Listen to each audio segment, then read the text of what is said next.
Buen día, les saluda Carol Fuentes de la Universidad Tecnológica de Honduras, UTH, del campus La Ceiba, departamento de Atlántida. Y en este momento quiero hablarles acerca de uno de los héroes, que es Dionisio de Herrera, que fue uno de los hombres que construyeron la historia de nuestro país, y de esta manera lo recordaremos señalando la fecha de su nacimiento, que fue el 9 de octubre del año de 1781 en Choluteca. Como también fue un político y a la vez abogado. Por si no lo sabían, Dionisio de Herrera fue elegido como primer jefe de Estado de Honduras en el año de 1824 junto a su sobrino el general Morazán, que fue el principal autor de la Constitución del Estado, siendo esta promulgada el 11 de diciembre de 1825. Y también cabe recalcar que dentro de su gobierno se decretó la primera división territorial de Honduras al crearse los primeros 7 departamentos, los cuales fueron Choluteca, Comayagua, Gracias, Santa Bárbara, Olancho, Tegucigalpa y Lloro. Cuando hablamos de este importantísimo héroe, Dionisio de Herrera, prácticamente es recordar el doloroso episodio de intolerancia en el que sus enemigos políticos le confiscaron sus bienes, también incluyendo lo que es la quema de su biblioteca. Y de esa manera seguiremos recordándolo, ya que fue uno de los hombres más ilustrados de su época, y sobre todo se le recordará que con grandes hombres se encargaron de construir las bases legales y políticas del Estado, así como se los había mencionado anteriormente. Sabemos que aparte de ser héroe, también él padeció de muchas situaciones y circunstancias, las cuales sabemos que para él no fue nada fácil. Esto es todo y les deseo muchas bendiciones. Gracias. Muy buenas, mi nombre es Licia Salinas, estudiante de la Universidad Tecnológica de Honduras, UTH. Pertenezco al campus de Puerto Cortés y en esta ocasión voy a hablarles acerca de uno de los héroes nacionales, como lo fue el general José Francisco Morazán Quezada, quien nació en Tegucigalpa el 3 de octubre de 1792. Fue un militar y político hondureño que gobernó la República Federal de Centroamérica durante el periodo de 1827 a 1838.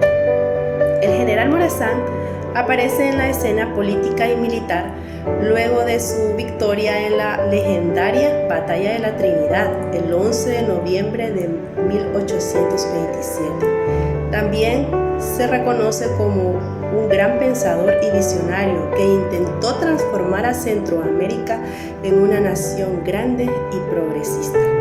Luego de su victoria en la Batalla de la Trinidad, se marchó a Comayagua, donde realizó su entrada triunfal y tomó por 3 meses el cargo de la jefatura del Estado de Honduras. Fue presidente de la República Federal de Centroamérica por 2 periodos.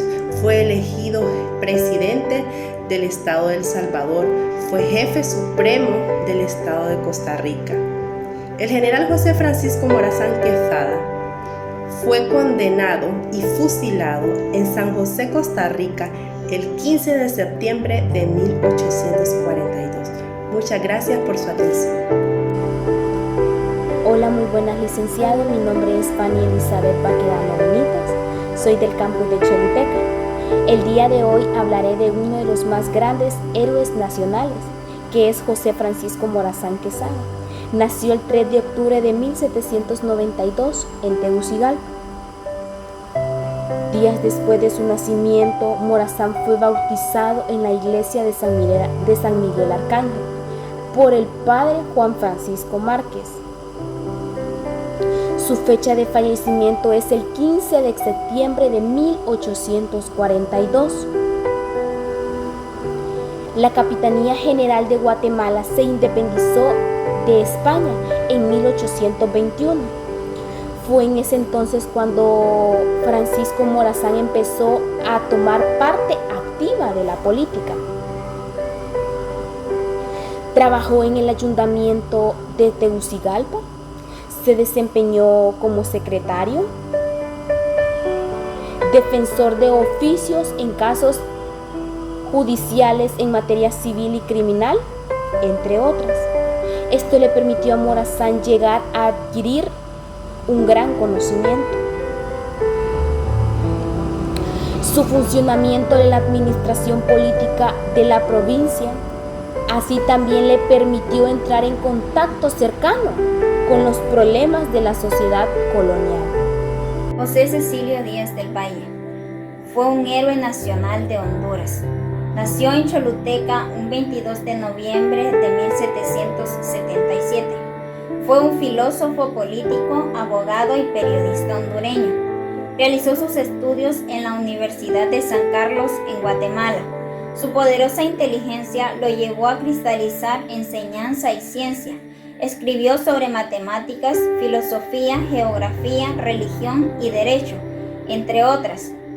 Su legado quedó plasmado en una serie de artículos, discursos y proyectos en los que identificaba los males que sumían al país en el atraso, al mismo tiempo que daba una serie de soluciones para salir de esa situación. Fue auditor de guerra y editó El Amigo de la Patria. Fue quien redactó el Acta de Independencia de 1821. También redactó el decreto del 4 de julio de 1829, impidiendo así la muerte de las personas que habían desempeñado altos cargos en el gobierno anterior. Falleció en Guatemala un 2 de marzo de 1834. Me despido con una de sus frases célebres. Las revoluciones nacen de los choques de los gobiernos con el pueblo. Hola, mi nombre es María José Rodríguez Cardona. En este momento les voy a hablar acerca de José Trinidad Cabañas. ¿Quién era José Trinidad Cabañas? Fue un militar con el grado de general de división y político hondureño, electo como presidente constitucional del Estado de Honduras en el periodo de 1852 a 1855. José Trinidad Cabañas Fiallos nació en Tegucigalpa, Honduras, el 9 de junio de 1805.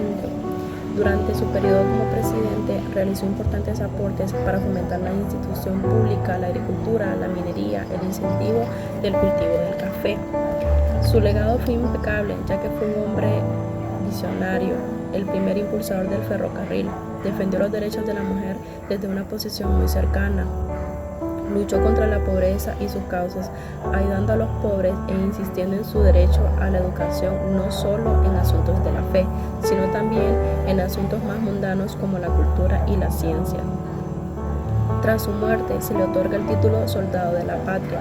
Una de sus frases fue: hay pues algo impredecible, algo importante que los intereses materiales, que la utilidad del presente y que es el honor del país y los derechos del pueblo.